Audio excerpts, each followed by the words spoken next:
Hey, what's poppin', everybody? We finally get to see the misses. Alright, anyways, alright, let's go ahead and get to the recap, guys. Yesterday we ended up going 2-0 with our picks, so not a sweep. 2 picks isn't enough to call it a sweep, but we did go 2-2 with our picks yesterday, the lock of the day, OG Anunoby. It was a little bit nerve-wracking at the beginning because he went to the locker room, and I was like, are you freaking kidding me? Another injured player is who I chose. Ended up coming back, ended up clutching up, got a bunch of late steals on some fast break dunks at the end of the game to go ahead and hit his line. And then Monte Morris, I mean, not a sweat at all whatsoever. He got buckets. He got 18 in his game without Bradley Beal, but he had 1 assist, and his line was 10. So finally, a no-sweat day with those NBA plays. OG hit kind of late. It was like 3 or so minutes left in the game, but kind of a no sweat though. Like we knew he was going to get there eventually, right?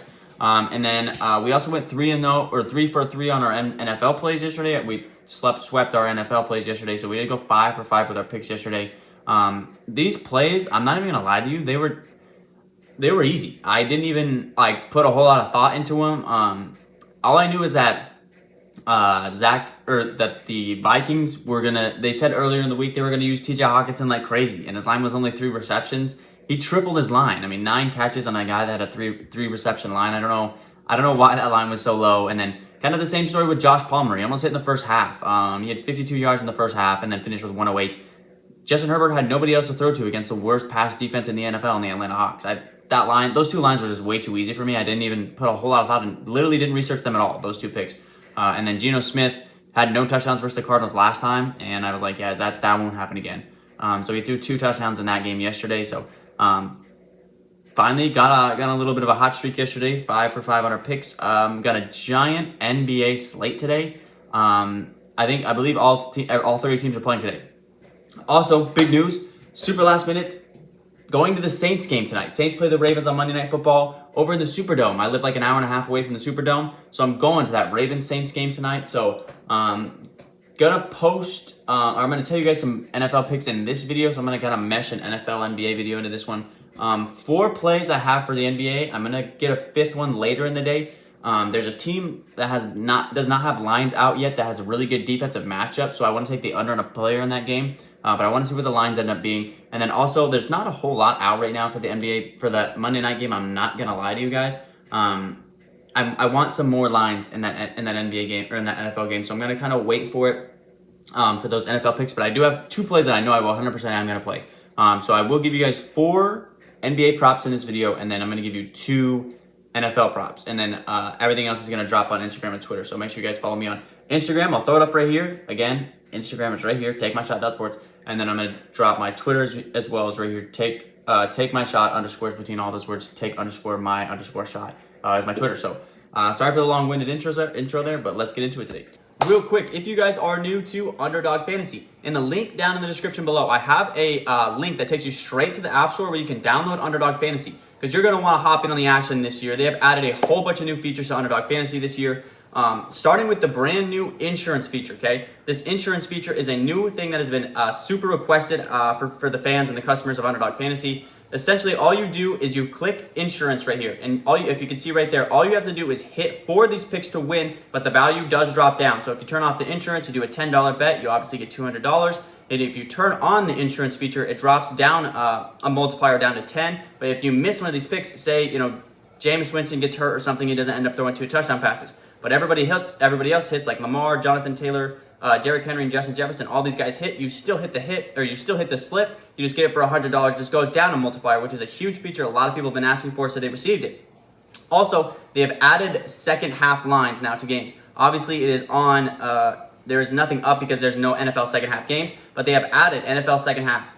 So just like for the Thursday night game, I'll throw up that clip right here. Thursday night, they dropped all the second half lines for that Thursday night game between the Bills and the Rams. They've added a bunch of new features this year. They're trying to improve to get the app better for you guys.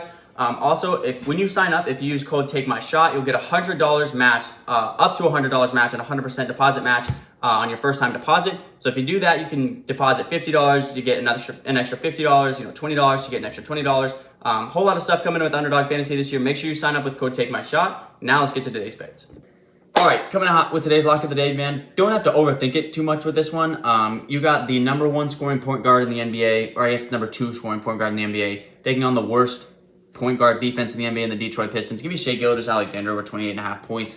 Still averaging 30 points per game in a year, and they're still putting his line at under 30. I don't understand it. I don't know why they're doing that, and he's taking on the worst point guard defense in the NBA and the Detroit Pistons. I don't know. It's just free money. I'll take it at this point. He's like I said, taking on the worst point guard defense in the NBA. They allow 30 points per game on the year to starting point, or not to starting point guards, but to point guards in general. This game sits at a 1.5 point spread, so a bucket spread in this game, and at a 223 total. So a decently high spread and a game that they anticipate to be close. Actually, the Thunder are favored in this game. Actually, believe it or not. They're averaging 24 points per game is what starting point guards are averaging versus them. When the Pistons have taken on elite scorers at the point guard position like Trae Young, Steph Curry, they both had over 30 points. Even Drew Holiday had like 26 and 27. So it's pretty good to think that Shai is going to have a pretty big night here tonight. Even though it is in Detroit tonight, I still like Shai to go over this line. I really don't have to think about it too much on that one. The luxury of having all 30 teams playing today is we're going to see really good matchups and really bad matchups. And this was the one that just jumped right off the screen for me is Shai versus the worst point guard defense in the NBA. Yeah, we're just going to take that. So give us the defending Western Conference Player of the Week, Shai Gilgeous-Alexander, over 28.5 points for today's lock of the day, man. All right, our second play of the year, we're going to head over to the smooth killer himself. Give me Jason Tatum over 27.5 points today versus the Memphis Grizzlies. I think this game's going to be the best game of the night. Respectively, the two best teams in each conference, respectively, between the Grizzlies and the Celtics here. In his last two matchups he played versus the Celtics or versus the Grizzlies last year, he had 31 and 37, so well over 30 points both those games. This game does sit at a 3.5 point spread, which is a little bit more than I was anticipating, but still a close game nonetheless. 231 total, so once you get to that 230 total, expect it to be a very high scoring game. I'm expecting the defensive matchup for Tatum tonight to be Dillon Brooks. Dillon Brooks does stand at 6'6", so he does have Jason Tatum does have a height advantage on him at 6'8". So he's going to be just a little bit bigger than Dillon Brooks is, but I'm expecting that to be the defensive matchup. Dillon Brooks is a pretty good defender both on the perimeter and on the wing, so that might be his matchup for him tonight. The only favorable stat, really, statistically, that the Grizzlies give up to power forwards is they give up a lot of threes. They give up 3 threes a game to power forwards. Obviously, Tatum shoots the three ball a lot. He took advantage of that in their last matchup. He made 6 threes in their last matchup when he had 37 in that game. So look for Tatum to probably shoot the ball a little bit more tonight than he, or make a lot more threes tonight than he normally would on an average night. So give me Jason Tatum tonight over 27.5 points. I think this game will just be close and then the ball will be in Tatum's hands towards the end of the game and more in the second half. They haven't really played an elite small forward up to this point in the season outside of Kevin Durant, and Kevin Durant in that game obviously had 38. So give me Jason Tatum over 27.5 points for our second play of the day today. All right, our third play of the day that will make the perfect threesome for us will be Tyrese Halliburton. We're going to go with the wagon man over 33.5. We're going to go with PRA today. If I had the option, it's not available at the time that I'm making this video. If I could take just assists, I would take just as assists. I'm assuming it'll sit right at 9.5 or 10 if they were to drop just an assist line. Because the Pelicans are the third worst. They give up third most assists per game to point guards in the NBA. They give up 10 a game to point guards in the season. So that's a pretty favorable matchup for Tyrese Halliburton, who's obviously one of the best passers of the ball in the NBA. They also give up 6 rebounds and 21 points per game to point guards do the Pelicans. So it's a 37 average PRA for point guards versus the Pelicans, and versus starting point guards, it sits at about a 32 average for the PRA versus point guards and the Pelicans. So only thing that I'm really worried about in this game is the blowout potential. 5.5 point spread, but it is sitting in a 233 total, which is the second highest total of the day. Behind 234, a couple of teams are tied at 234. So I'm anticipating this game to probably be a little bit of a faster paced game between these games, or between these two teams. If they can keep this one close, if they can keep it within a 10-point game, I think Tyrese will crush this line. I think he's hit it in like 6 out of 9 this year in this PRA line. The only times he hasn't is when he doesn't really score as well as he should. He's had some 11-point games here and there, but as long as he scores, the assists and the rebounds will get there. He's actually been rebounding the ball a lot better recently, the last couple of games he has. And the Pelicans give up 6 rebounds a game to starting point guards, which is just outside the range of being in that favorable matchup at the top 10 there. So they do give up a decent amount of rebounds, and we know he'll get the assists, and then he'll get his points as they come. So give me Tyrese Halliburton today over 33.5 PRA as our third play of the day. All right, and our fourth play of the day, I don't have a fifth play yet, but I'm going to give you guys the fourth play in this video. We're going to take Domantas Sabonis over 33.5 PRA versus the Golden State Warriors today. There's not a match made in heaven better than this one. We've taken Bam Adebayo twice this year over in his PRA versus the Warriors. The only upgrade you could have over that is Jokic, I guess, but Domantas Sabonis, amazing, decent scorer, great rebounder, elite rebounder, and elite passer at the center position. He should absolutely crush this line. I would even love to play his just rebounds and assist line. I think last I saw it was like 16. I'll double check it right here while I'm talking. But the Warriors, we've talked about in the past with Bam Adebayo, they are top 5 in giving up points, top 5 in giving up rebounds, and top 5 in giving up assists to centers. Should be an absolutely monster night here for Domantas Sabonis in this favorable matchup. His rebounds and assist line is 17.5, so it's realistic to think that he can grab 12 boards and have like 8 assists, 7 assists. That assist line also sits at just 5.0, which is pretty tempting as well. Sabonis is probably, outside of Jokic, the best passing big in the NBA, so he should all across the board should absolutely stuff this stat sheet. I think he had 40 PRA the last time he played the Warriors when he was a part of the Pacers. He had like 30 and 11 in that game, so I think he had like 41 PRA in that game. So give me Domantas Sabonis in this one over 33.5 PRA versus the Warriors today. Okay, so that will make the NBA perfect 3 slip the lock of the day. Shai Gilgeous-Alexander over 28.5 points. Give me Jason Tatum over 27.5 points. And then give me Tyrese Halliburton over 33.5 PRA. And then that last play will be Sabonis over 33.5 PRA. And then I'll wait till later in the day to find that 5th play. Just waiting on some other lines to drop for that one. With that being said, so that's going to be today's 3 slip for the NBA. And then, of course, like I just said, I'll throw the 5 slip on Instagram and stuff. I have 2 NFL lines for tonight that I'm liking. Again, like I said at the beginning of the video, waiting for just a little bit more to come out. I just feel like they're kind of hiding a couple of lines here, and I kind of want some other stuff to come out for this Ravens game but tonight versus the Saints. But one line I 100% will be taking as the lock of the day will be Isaiah Likely over 41.5 receiving yards. Shined last week versus the Tampa Bay Buccaneers. They have an elite linebacker core over there in Tampa. And they have an elite linebacker core tonight in New Orleans. He had 6 catches for 77 yards and a touchdown last week with Mark Andrews getting injured there last week. Mark Andrews is out tonight, so he will be the number 1 guy.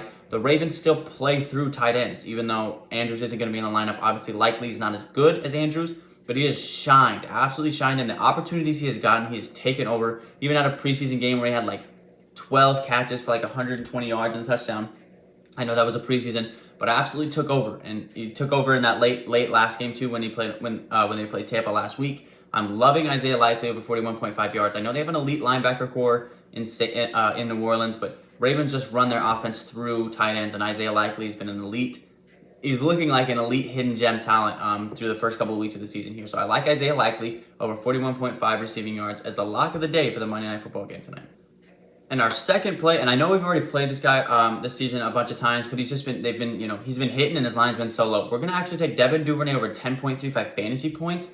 No Rashad Bateman, no Mark Andrews. So look for him to be the number 1 wide receiver option, will Devin Duvernay. I know that Demarcus Robinson actually got a lot of looks last week in Tampa, a lot more than Devin Duvernay, but they're starting to put Devin Duvernay in the backfield. And now no J.K. Dobbins, no Gus Edwards, so definitely expect Devin Duvernay to be in the backfield. Even had a rushing touchdown last week. So I think they're gonna put the ball in this guy's hands a lot. Also a kick return threat, a punt return threat. So always a chance that he could break a big punt return, break a big kick return. So I think over 10.35 fantasy points is a steal and a half for Devin Duvernay. So we're gonna take that as our second play of the day. And then I won't have a third play yet. I'm kind of waiting on a Saints line that I'm really liking. I like Alvin's receptions over 5.0. But I just kind of want to play it by ear. They only currently have 2 Saints lines out. They only have Chris Olave and Alvin Kamara. They have a bunch of Alvin Kamara lines, but I'm leaning more towards his receptions, maybe even possibly a touchdown. But I'm just kind of waiting for some more Saints lines to come out before I make those plays. But right now, those are going to be my NFL plays tonight for Monday Night Football. All right, guys. Sorry I packed a whole lot into this video. Just want to try to get out. There's a lot going on today. A bunch of games tonight. Of course, no NBA games tomorrow, no NFL games tomorrow, something like that. So probably going to have the day off tomorrow because they wanted everybody to go out and vote. I guess making it to where there's no NBA games is going to make people vote, I guess, or something like that. I don't know. Some sort of movement they want to do. Not in my ballpark realm or whatever like that. Not going to make an opinion on it. But no games tomorrow because they want to push voting. So probably won't be a video tomorrow or anything like that. So I'm probably going to have the day off. But hopefully we can come back on Wednesday with a whole bunch of sweeps, a whole lot of cash, a whole lot of money. And I will catch you guys tomorrow. Peace.